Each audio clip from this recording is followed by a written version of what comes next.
আজকে মজা করে ভাত খাচ্ছি, অনেক দিন পরে মজা করে ভাত খাচ্ছি। এই তরকারিগুলো দিয়ে ভাত খেতে সত্যি অনেক মজা।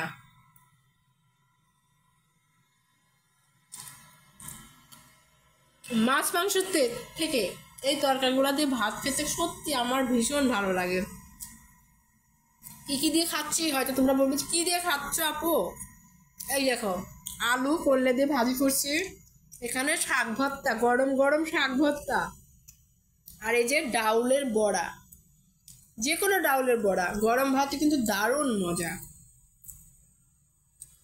এগুলা দিয়ে ভাত খেতে যা লাগে, গরম ভাত তুমি যদি এইগুলা দিয়ে খাও সত্যি অমৃত অমৃত, দারুণ। আমার তো ভীষণ ভালো লাগে। যেদিন আমি মাংস রান্না করি সেদিন আমি পেটটা ভরে ভাত খেতে পারি না। মাংস রান্না করলে আমার খেতে ইচ্ছে করে না। আর যেদিন আমি ভর্তা ভাজি ভর্তা করি সেদিন দারুণ লাগে খেতে। দেখো কি সুন্দর শাক, দেখো সবুজ, একদম সবুজ, খেতেও মজা।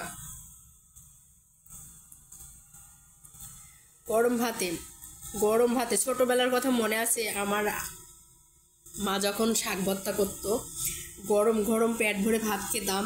কিন্তু সেই ছোটবেলার কথা আমার মায়ের হাতে শাক ভর্তার কথা আমার অনেক মনে পড়ে।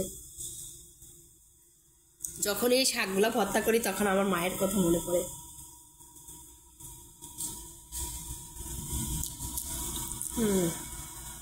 সত্যি দেখো, তোমরা হয়তো বিশ্বাস করবে না, এই যে সবুজ, এখানে আমি 3 রকমের শাক নিছি। মিষ্টি কুমড়ার শাক, মিষ্টি আলুর শাক, আর মৌলবী কচুর শাক। দাম মজা, দারুণ মজা। তোমরা হয়তো অনেকেই খাও না, যারা বড় লোক, অফিসার, মাছ মাংস নিয়ে ব্যস্ত থাকো, এরকম গরম ভাতে একদিন খেয়ে দেখো কি মজা।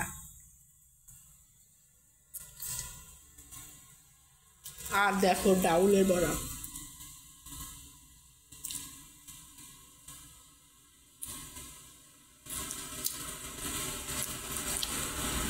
সত্যি অনেক মজা করে খাচ্ছি। শুক্রবার আসলে তো আমি ভালো করে খেতেই পারি না, পোলাও মাংস রান্না করি, প্রতি শুক্রবারে পোলাও মাংস রান্না করি। সেদিন মন চায় একটু ভর্তা ভাত খাই। আমার ছেলে আছে, ছেলের জন্য রান্না করতে হয়, বাইনা ধরে। আমার ছেলে তো এগুলো একটু পছন্দ করে না।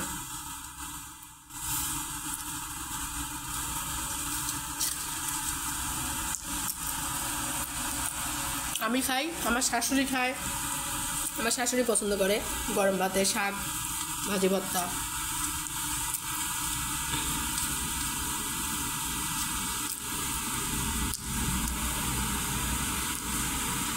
যেদিন ভাজি ভর্তা করি সেদিন একটু বেশি ভাত খাওয়া হয়, অনেক বেশি খাওয়া হয়।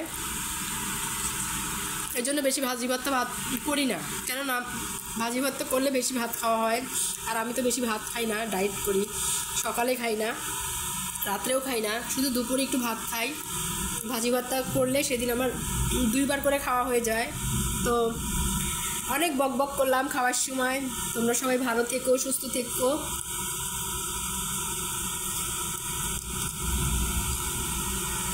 আল্লাহ হাফেজ।